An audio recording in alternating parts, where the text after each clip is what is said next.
ओम शांति। 18 सितंबर 2020। आज बाबा के महावाक्य। हम बच्चों को बाबा ने शांति दूत का टाइटल दिया है। मीठे बच्चे, तुम विश्व में शांति स्थापन करने के निमित्त हो, इसलिए तुम्हें कभी अशांत नहीं होना चाहिए। तुम विश्व में शांति स्थापन करने के निमित्त हो, इसलिए तुम्हें कभी अशांत नहीं होना चाहिए। प्रश्न है, बाप किन बच्चों को फरमान बरदार बच्चे कहते हैं? उत्तर, बाप का जो मुख्य फरमान है, मुख्य फरमान बाबा का क्या है? अमृत वेले उठना, अमृत वेले बड़े प्यार से बाबा को याद करना। बाप का जो मुख्य फरमान है कि बच्चे अमृत वेले उठकर बाप को याद करो, इस मुख्य फरमान को पालन करते हैं। सवेरे सवेरे स्नान आदि कर फ्रेश होकर मुकर्रर टाइम पर याद की यात्रा में रहते हैं। बाबा उन्हें सपूत व फरमान बरदार बच्चे कहते हैं। वही जाकर राजा बनेंगे। कपूत बच्चे तो झाड़ू लगाएंगे। अब देखो, सपूत बच्चों की सबसे बड़ी निशानी जिसमें दृढ़ता का पता लगता है, और वो है अमृत वेला। एक समय में एक ही स्थान, एक समय फिक्स होना चाहिए। ये नहीं कभी कोई अमृत वेला, कभी कोई टाइम का अमृत वेला हो रहा है, नहीं। तो अमृत वेला फिक्स टाइम पे हो। सुबह उठकर फ्रेश होकर स्नान आदि करके बैठे ना, कितने जागरूक होके बैठे हैं। तो बाबा उन्हें कहता सपूत बच्चे राजा बनेंगे, जिसमें दृढ़ता होगी। ऐसे बच्चों की क्वालिटी। ओम शांति। इसका अर्थ तो बच्चों को समझाया है। ओम अर्थात मैं आत्मा हूँ। ऐसे सब कहते हैं जीव आत्मा है जरूर, और सब आत्माओं का एक बाप है। शरीरों के बाप अलग अलग होते हैं, ये भी बच्चों की बुद्धि में है। हद के बाप से हद का और बेहद के बाप से बेहद का वर्षा मिलता है। अब इस समय मनुष्य चाहते हैं विश्व में शांति हो। अगर चित्रों पे समझाया जाए तो शांति के लिए कलयुग अंत और सतयुग आदि के संगम पर ले आना चाहिए। चक्र में संगम युग दर्शाना चाहिए कि अगर शांति चाहते हो तो एक यही युग है। ये सतयुग नई दुनिया, उसमें एक धर्म होगा तो पवित्रता सुख शांति है, उसे कहा जाता है हेवन। ये तो सब मानेंगे। नई दुनिया में सुख है, दुख हो नहीं सकता। किसी को भी समझाना बहुत सहज है।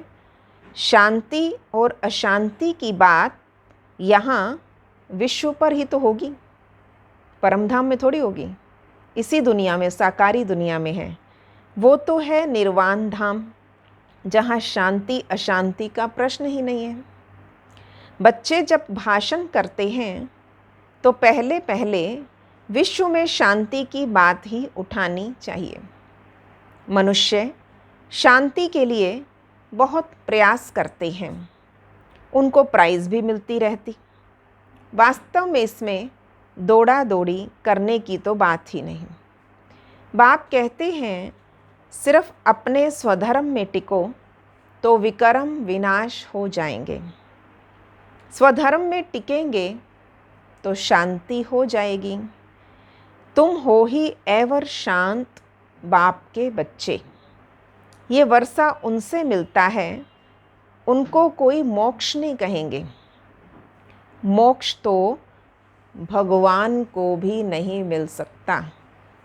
भगवान खुद ही बंधा हुआ है कि मैं तो इस सृष्टि पर आऊँगा, ये वादा किया हुआ है। इसलिए बाबा ने कहा भगवान को भी पार्ट जरूर बजाना है। कहते हैं कल्प कल्प के संगम युग पर मैं आता हूँ। तो भगवान को भी मोक्ष नहीं है ना, तो फिर बच्चे कैसे पा सकते हैं? ये बातें सारा दिन विचार सागर मंथन करने की है।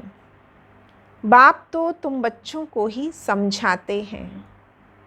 तुम बच्चों को भी समझाने की प्रैक्टिस जाती है। शिव बाबा समझाते हैं तो तुम सब ब्राह्मण ही समझते हो। विचार सागर मंथन तुमको करना है। सर्विस पर तुम बच्चे हो तो तुमको तो बहुत समझाना होता है। दिन रात सर्विस में रहते, म्यूज़ियम में सारा दिन आते ही रहते, रात्रि को 10-11 तक भी कहीं कहीं आते रहते, सवेरे 4 बजे से भी कहाँ कहाँ सर्विस में लग पड़ते। यहाँ तो घर है, जब चाहें तब बैठ सकते हैं। सेंटर्स में तो बाहर से, अब यहाँ घर है माना मधुबन की बात हो रही है कि मधुबन में जब चाहे उठो और योग कर लो। अमृत वेला चाहे 2 बजे उठ जाओ, तो वहाँ कोई रोक टोक नहीं, कोई किसी बंदिश नहीं, कोई ये डर नहीं होती कि मुझे देखकर कोई उठ जाएगा। तो बाबा ने कहा तो दूर दूर से आते तो टाइम मुकर्रर रखना पड़ता है। यहाँ तो कोई भी टाइम बच्चे उठ सकते हैं। तो सेंटर्स पर टाइम फिक्स होता है, इतने बजे सेंटर खुलेगा। पर मधुबन में कभी भी बाबा के कमरे में चले जाते हैं। पर ऐसे टाइम में तो नहीं पढ़ना ना जो बच्चे उठें और झुटका खाएं। इसलिए रात्रि को बिल्कुल बंद कर देते हैं कि 10:30 के बाद अब बंद कर देते हैं और अब सवेरे को खुलेगा। तो सुबह 2 बजे के बाद ही खोलते हैं। तो ऐसे टाइम पे ना उठे बैठे योग करते रहें कि और झुटके खाएं। इसलिए सवेरे का टाइम रखा जाता, जो स्नान आदि कर फ्रेश होके आए फिर भी टाइम पर नहीं आते। अब कई बच्चे देखो कितने रेगुलर और पंक्चुअल होते हैं। तो बाबा कहते कई टाइम पे पहुंचते ही नहीं। अमृत वेला टाइम पे नहीं है तो मुरली भी टाइम पे नहीं है। फिर उन्हें फरमान बरदार नहीं कह सकते। लौकिक बाप को भी सपूत और कपूत बच्चे होते हैं ना, बेहद के बाप को भी होते हैं। सपूत जाकर राजा बनेंगे और कपूत जाकर झाड़ू लगाएंगे। मालूम तो सब पड़ जाता है कौन सपूत बच्चे हैं बाबा के, कौन कपूत बच्चे। अब अगली सेवा कृष्ण जन्माष्टमी पर भी समझाया है। श्री कृष्ण का जन्म जब होता है तभी तो स्वर्ग है, एक ही राज्य होता है, विश्व में शांति है। स्वर्ग में बहुत थोड़े मनुष्य होंगे, वो है नई दुनिया, वहाँ अशांति हो नहीं सकती। शांति तब है जब एक धर्म है, जो धर्म बाप स्थापन करते। बाद में जब और धर्म आते हैं तो अशांति होती है। वहाँ है ही शांति, 16 कला संपूर्ण है ना। चंद्रमा भी जब संपूर्ण होता है तो कितना शोभता है। उनको फुल मून कहते हैं। जब पूरा चंद्रमा होता है उसकी एक अलग निराली छटा है।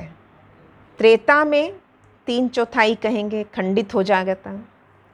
2 कला कम हो गई, संपूर्ण शांति तो सतयुग में ही होगी। 25% पुरानी सृष्टि होगी तो कुछ ना कुछ खिटखिट होगी। 2 कला कम होने से शोभा कम हो गई। स्वर्ग में बिल्कुल शांति, नरक में है बिल्कुल अशांति। ये समय है जब मनुष्य विश्व में शांति चाहते हैं। उनसे आगे ये आवाज़ नहीं था कि विश्व में शांति हो। अभी आवाज़ निकला है क्योंकि अब विश्व में शांति हो रही है। चाहिए, अभी डिमांड है। तो आत्मा चाहती है विश्व में शांति होनी चाहिए। मनुष्य तो देह अभिमान में होने के कारण सिर्फ कहते रहते हैं विश्व में शांति हो। 84 जन्म अब पूरे हुए, ये बाप ही आकर समझाते हैं। बाप को ही याद करते, वो कभी किस रूप में आकर स्वर्ग की स्थापना करेंगे। ये मानते हैं, लोगों का विश्वास है कि भगवान कभी आकर स्वर्ग की स्थापना करेगा। उसका नाम है हेवनली गॉड फादर। ये किसी को भी पता नहीं। हेवन कैसे रचते हैं, श्री कृष्ण तो रच ना सके, उसको कहा जाता है देवता। मनुष्य देवताओं को नमन करते हैं क्योंकि उनमें दैवी गुण हैं, इसलिए देवता कहा जाता। अच्छे गुण वाले को कहते हैं ना, ये तो जैसे देवता है, ये तो बना बनाया देवता है, सभी कहते हैं। लड़ने झगड़ने वाले को कहेंगे ये तो जैसे असुर है। बच्चे जानते हैं हम बेहद के बाप के सामने बैठे हैं, तो बच्चों की चलन कितनी अच्छी होनी चाहिए। कितना बड़ा पिता हमारे सामने है। अज्ञान काल में भी बाप का देखा हुआ है। ब्रह्मा बाबा के देखे हुए ऐसे परिवार 6-7 कुटुंब इकट्ठे रहते हैं। 6-7 भाई, सारों की फैमिलीज़, इतनी बड़ी जॉइंट फैमिली एकदम क्षीर खंड होकर चलते। तो कहीं तो घर में सिर्फ 2 होंगे तो भी लड़ते झगड़ते रहेंगे। कलयुग में तो यही सीन है ना, घर के 2 लोग भी इकट्ठे एक जैसे नहीं रहते। तो तुम हो ईश्वरीय संतान, बहुत बहुत क्षीरखंड होकर रहना है। सतयुग में क्षीरखंड होंगे ना, तो यहाँ क्षीरखंड होना तुम सीख रहे हो। यहाँ दैवी गुण, फिर कभी कोई मन में वो विचार भी आए, कभी संकल्प में भी ऊंचा नीचा हो जाए, अगले दिन मुरली में आ जाता है। तो बाबा सिखाता रहता है कि तुम्हें ऐसा सोचना भी नहीं, तुम्हें ऐसा बोलना नहीं।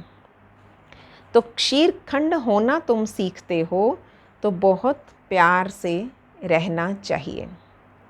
बाप कहते हैं अंदर में जांच करो, हमने कोई विकर्म तो नहीं किया, किसी को दुख तो नहीं दिया। ऐसे कोई बैठकर अपने को जांचते नहीं, इतनी चेकिंग करते नहीं अपने। ये बड़ी समझ की बात है। तुम बच्चे हो विश्व में शांति स्थापन करने वाले। अगर घर में ही अशांति करने वाले होंगे तो शांति फिर कैसे करेंगे। लौकिक बाप का बच्चा तंग करता है तो कहेंगे ना ये तो मुआ भला, इससे तो मर जाता तो ठीक था, या जन्मा ही क्यों था, ऐसा सोचते हैं कई। कोई आदत पड़ जाती है और पक्की हो जाती है, ये समझ नहीं रहती अरे हम तो बेहद के बाप के बच्चे हैं। कभी ऐसा पुराना संस्कार कईयों का जागृत हो जाता, भूल जाते हैं हम इतने बड़े ईश्वरीय संतान हैं, इतने सुंदर ब्राह्मण कुटुंब में आए हैं, बेहद के बाप के बच्चे हैं, हमको तो विश्व में शांति स्थापन करनी है। शिव बाबा के बच्चे हो, अगर अशांत होते हो तो शिव बाबा के पास आओ। वो तो हीरा है, वो तो हीरा है, वो झट तुम्हें युक्ति बताएंगे, ऐसी शांति हो सकती है। शांति का प्रबंध देंगे। ऐसे बहुत हैं, चलन दैवी घराने जैसी नहीं है। तो तुम अब तैयार होते हो गुलगुल दुनिया में जाने के लिए। तो बाबा सब बच्चों की तरफ नज़र है, आज सबकी चेकिंग कर रहे हैं। ऐसे अब भी बहुत हैं जिनकी दैवी चलन नहीं है, और कई हैं जो बिल्कुल तैयार हो रहे हैं गुलगुल दुनिया में जाने के लिए। ये है गंदी दुनिया, वैश्यालय, इससे तो नफ़रत आती है। विश्व में शांति होगी तो नई दुनिया में होगी ना, संगम पर हो नहीं सकती। यहाँ शांत बनने का पुरुषार्थ करते हैं, पूरा पुरुषार्थ नहीं करते तो सज़ा खानी पड़ेगी। मेरे साथ भगवान पिता कह रहे हैं, मेरे साथ धर्मराज भी है। तो जब हिसाब किताब चुकतू होने का समय आएगा तो खूब मार खाएंगे, उस समय पछताएंगे, खून के आंसू रोएंगे कि हमने श्रीमत नहीं मानी। खूब मार खाएंगे, कर्म का भोग जरूर है। बीमार होते हैं तो कर्म भोग है ना। बाप के ऊपर तो कोई नहीं, समझाते हैं बच्चे गुलगुल बनो तो ऊंच पद पाएंगे, नहीं तो कोई फ़ायदा ही नहीं। अब पवित्र नहीं बने, पावन नहीं बने, तो बाबा कहते कोई फ़ायदा नहीं। इसलिए बाबा बार बार समझाते हैं, फूल जैसा बनो, कांटे मत बनो। भगवान बाप जिसको आधा कल्प याद किया, उससे वर्षा नहीं लिया, तो बच्चे किस काम के? बच्चा कहलाकर और विरासत भी अपने नाम नहीं करवाई तो। परंतु ड्रामा अनुसार ये भी होना ज़रूर है। तो समझाने की युक्तियाँ बहुत हैं। विश्व में शांति तो सतयुग में थी, जहाँ इन लक्ष्मी नारायण का राज्य था। लड़ाई भी ज़रूर लगेगी, क्योंकि अशांति है ना। श्री कृष्ण फिर आएंगे सतयुग में। कहते हैं कलयुग में देवताओं का परछाया नहीं पड़ सकता। ये बातें तुम बच्चे ही अब सुन रहे हो। तुम जानते हो शिव बाबा हमको पढ़ाते हैं, धारणा करनी है, सारी आयु लग जाती है। कहते हैं ना, सारी आयु समझाया फिर भी समझते नहीं हैं। बेहद का बाप कहते, क्या धारणा पक्की हो? पहले पहले मुख्य चीज़ तो समझाओ। ज्ञान अलग और भक्ति अलग चीज़ है। आधा कल्प है दिन, आधा कल्प है रात। शास्त्रों में कल्प की आयु ही उल्टी लिख दी, तो आधा आधा भी हो नहीं सकता। तुम्हारे में कुछ शास्त्र आदि पढ़े हुए नहीं हैं। बाबा कहता बहुत अच्छा है। नहीं पढ़े क्यों? बहुत अच्छा है। पढ़े हुए होंगे तो संशय उठाएंगे, प्रश्न पूछते रहेंगे। वास्तव में जब वानप्रस्थ अवस्था होती है, तब भगवान को याद करते हैं, कोई ना कोई की मत से। फिर जैसे गुरु सिखाएगा, भक्ति भी सिखाते हैं। ऐसे कोई नहीं जो भक्ति ना सिखाए। किसी ने जाप करने, किसी ने माला फेरने, किसी ने मंत्र दे दिया, ये सब भक्ति सिखाई गुरुओं ने। उनमें भक्ति की ताकत है, तभी तो इतने फॉलोवर्स हैं। फॉलोवर्स को भक्त पुजारी कहेंगे। यहाँ सब हैं पुजारी, वहाँ पुजारी कोई होता नहीं। और भगवान कभी पुजारी नहीं बनता। अनेक पॉइंट समझाई जाती।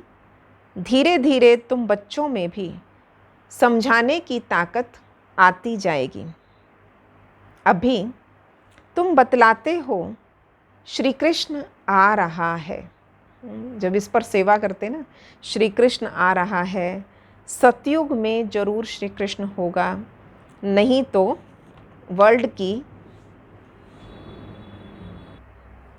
वर्ल्ड की हिस्ट्री ज्योग्राफी कैसे रिपीट होगी?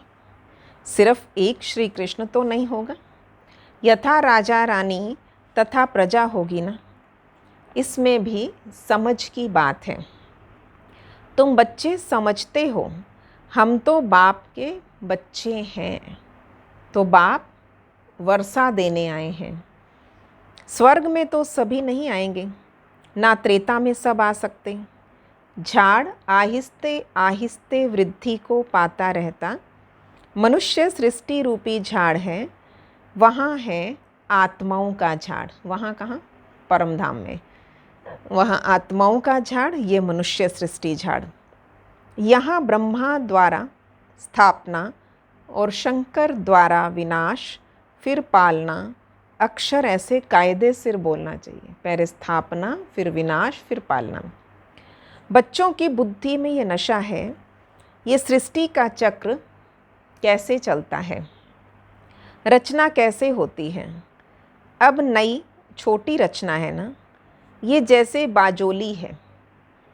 जैसे पहले शूद्र हैं, कलाबाजी का खेल होता है ना, घूमता रहेगा। पहले शूद्र हैं अनेक, फिर बाप आकर रचना रचते। ब्रह्मा द्वारा ब्राह्मणों की, ब्राह्मण हो जाते हैं चोटी। चोटी और पैर आपस में मिलते। पहले ब्राह्मण चाहिए। ब्राह्मणों का युग बहुत छोटा होता। पहले हैं देवताएं। ये वर्णों वाला चित्र भी काम का है। ये चित्र समझाने में बहुत इजी है, और चित्रों पे समझाना बहुत इजी होता है। चित्र छप जाता है मन बुद्धि पर। वैरायटी मनुष्यों का वैरायटी रूप है, समझाने में कितना मज़ा आता है। ब्राह्मण जब हैं तो सब धर्म है। शूद्रों से ब्राह्मणों का सैपलिंग लगता है। मनुष्य तो झाड़ के ही सैपलिंग लगाते हैं, तो बाप भी सैपलिंग लगाते हैं जहाँ विश्व में शांति हो। अच्छा, मीठे मीठे सिकिलधे बच्चों प्रति माता पिता बाप दादा का याद, प्यार और गुड मॉर्निंग। रूहानी बाप की रूहानी बच्चों को नमस्ते। हम रूहानी बच्चों की रूहानी बाप दादा को नमस्ते जी, नमस्ते जी। गुड मॉर्निंग बाबा, शुक्रिया बाबा, वाह बाबा वाह। तो आज होमवर्क है। धारणा की पहली बात, सदा स्मृति रखनी है कि हम हैं ईश्वरीय संतान। हमें क्षीरखंड होकर रहना है, किसी को भी दुख नहीं देना। ईश्वरीय संतान है तो क्षीरखंड होकर रहना, किसी को दुख नहीं देना। दूसरा, अंदर में अपनी जांच करनी है, हमसे कोई विकर्म तो नहीं होता, अशांत होने तथा अशांति फैलाने की आदत तो नहीं है। ये चेकिंग की बात है। आज का वरदान है, एक बाप दूसरा ना कोई, एक बाप दूसरा ना कोई, इस स्मृति से बंधन मुक्त योग युक्त भव। अब घर जाने का समय है, इसलिए बंधन मुक्त और योग युक्त बनो। बंधन मुक्त अर्थात लूज ड्रेस, टाइट नहीं, उतने अभ्यास होता जाए, देह से अलग हूँ मैं, तो ड्रेस लूज़ करो। ये जितनी लूज़ ड्रेस है इजीली छोड़ सकते हैं। तो बंधन मुक्त अर्थात लूज़ ड्रेस, टाइट नहीं। ऑर्डर मिला और सेकंड में गया। ऐसे बंधन मुक्त योग युक्त स्थिति का वरदान प्राप्त करने के लिए सदा ये वायदा स्मृति में रहे कि एक बाप दूसरा ना कोई। हमारा वादा याद करा रहे हैं, एक बाप दूसरा ना कोई, क्योंकि घर जाने के लिए या सतयुगी राज्य में आने के लिए इस पुराने शरीर को छोड़ना तो पड़ेगा। तो चेक करो, ऐसे एवर रेडी बने हैं या अभी तक कुछ रस्सियाँ बंधी हुई हैं। ये पुराना चोला टाइट तो नहीं है। ऐसे चेकिंग करते रहेंगे तो बंधन मुक्त हो जाएंगे। स्लोगन है, व्यर्थ संकल्प रूपी एक्स्ट्रा भोजन नहीं करो। व्यर्थ संकल्प रूपी एक्स्ट्रा भोजन नहीं करो तो मोटेपन की बीमारियों से बच जाएंगे। ओम शांति।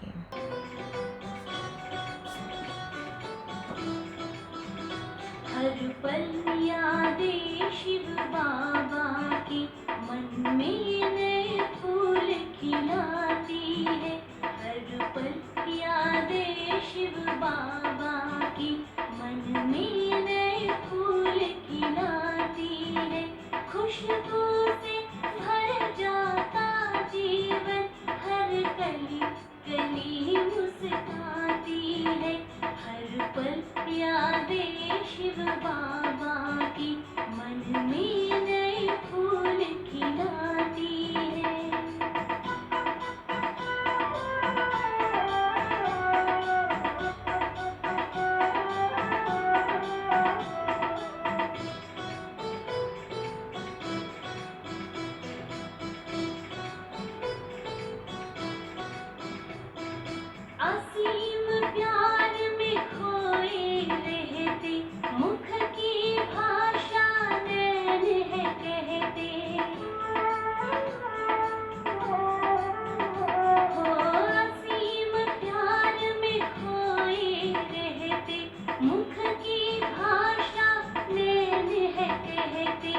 अनुभव के दो बोल हमारे चेहरे के हर भाव में बहते, अंतर की आनंद दास्तां मन की खुशी बताती है। खुशबू से भर जाता जीवन, हर कली कली मुस्काती है। हर पल यादें शिव बाबा की मन में नए फूल खिलाती है।